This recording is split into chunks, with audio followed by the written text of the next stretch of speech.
Hey, performers.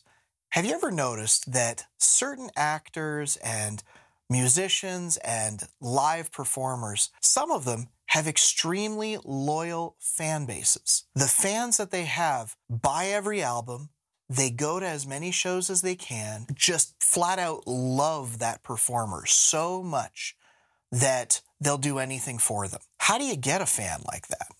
Well, one of the things that I think that these great performers like Paul McCartney, like Taylor Swift, what they do is they add a little bit of love to their show. It makes them really endearing to their fans. And no matter what kind of performer you are, whether you're filling stadiums or performing to 5 people in a coffee shop, you can do the same thing by adding 2 things, a little bit of humor and a little bit of heart. Let's talk about that.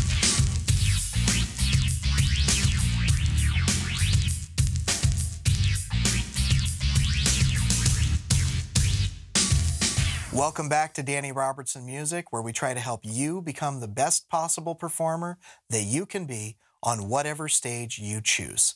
I'm Danny Robertson. Thanks for joining me again this week. If you haven't seen us before, do me that favor, subscribe to the YouTube channel and join our email list at DannyRobertsonMusic.com. Today, we begin the conversation about love. We're in February, Valentine's Day is coming up soon, and I think this is a good time to think about how you show your fans your love for them so that they show their love for you. There's a lot to be said about the way that you talk to your fans on stage.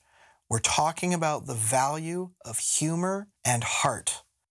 Think about your favorite actors, musicians, performers, on-stage personas, comedians. Think about what has made them so likable to you. Is it because of their performance style? Is it because they're so visually stimulating to watch? It could also be that they talk to the crowd like we're sitting in a living room together and we are best buddies.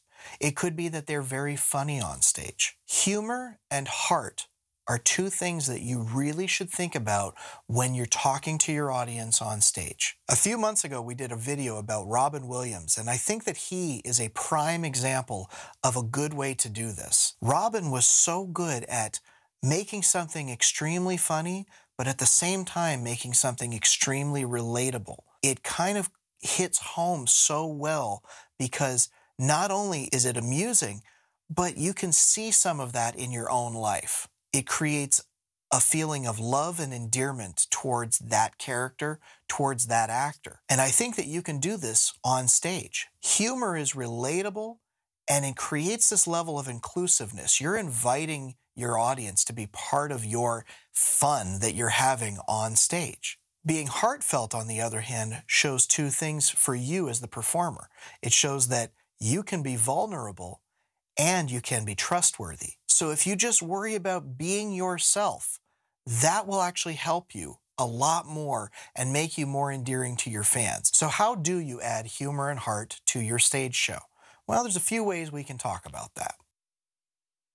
Number 1, tell an interesting story or teach something to your audience.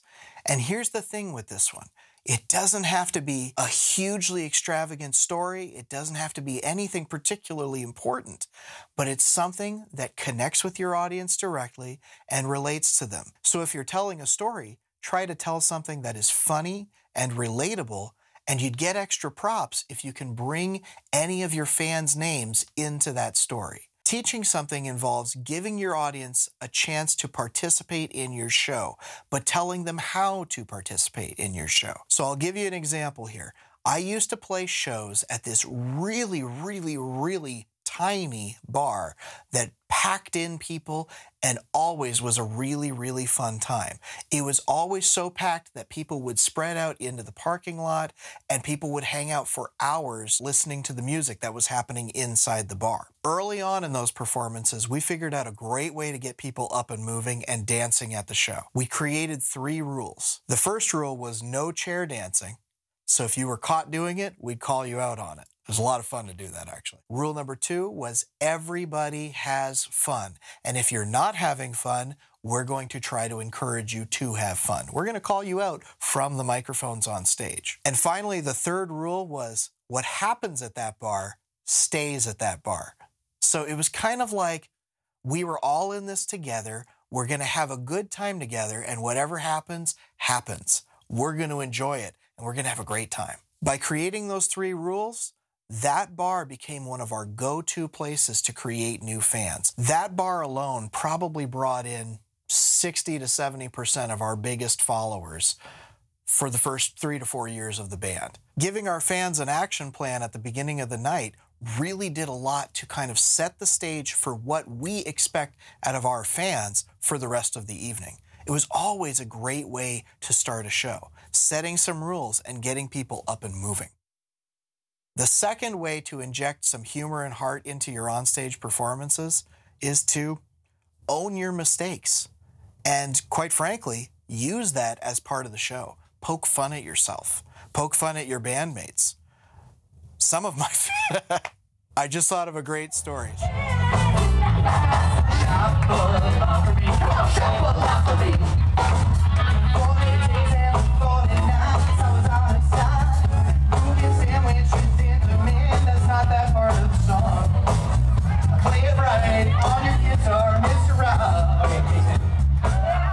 Let's face it, everybody makes mistakes. So owning your mistakes actually shows the crowd that you're human and makes you more charming.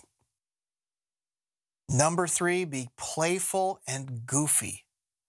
I can't tell you how many times that I've seen so many performers out there that just worry too much about being cool. Learn to be playful and goofy with yourself and with your bandmates. Because if you worry too much about being cool on stage, you come off as boring. You come off as you're trying too hard. But if you're playful and goofy, you come off as human, you come off as fun. Dance with your bandmates. Go out and dance with the crowd. It shows your crowd that they can be the same. They can have fun with your show, which is actually a way to say, get up here, let's do this together. Let's have a good time together. The better you are at getting comfortable in your own skin as soon as you start the show, you will actually create a bigger, better, more enjoyable experience for not only your fans, but yourself as well. Number 4 is a little bit different. It's let yourself be vulnerable. It doesn't have to be like this all the time, but if the opportunity presents itself for you to laugh wholeheartedly at something that you've done, cry with a fan, or hug a fan on stage or something like that, allow those opportunities to happen. Just showing that you're an emotional human just like the rest of us. Showing that vulnerability lets your fans trust you a little bit more, and that allows them to be open to being vulnerable too. That means that you might create some very, very close relationships with some of your fans. So to recap, tell stories, teach something, let yourself make mistakes, make fun of your own mistakes, be playful, be goofy, both with your bandmates and with your fans. And when the opportunity presents itself, let yourself be vulnerable. Let your fans learn to trust you. Having a little bit of humor and a little bit of heart is the key to a great performance. Not only does it show that you're having fun on stage and allows your fans to jump in and have fun with you, it shows that you're a real human being that has real human being problems, and that makes you relatable to those fans. That makes you more endearing, makes you more charming, makes you likable, sweet. That shows that your fans, that they can actually have a closer connection with you. And that's exactly what you're trying to do when you're playing on stage. That's it for this week. I hope you enjoyed this one. Try to incorporate some of this into your next show. In the meantime, best of luck to you on your next big performance, and I'll see you soon. Take care.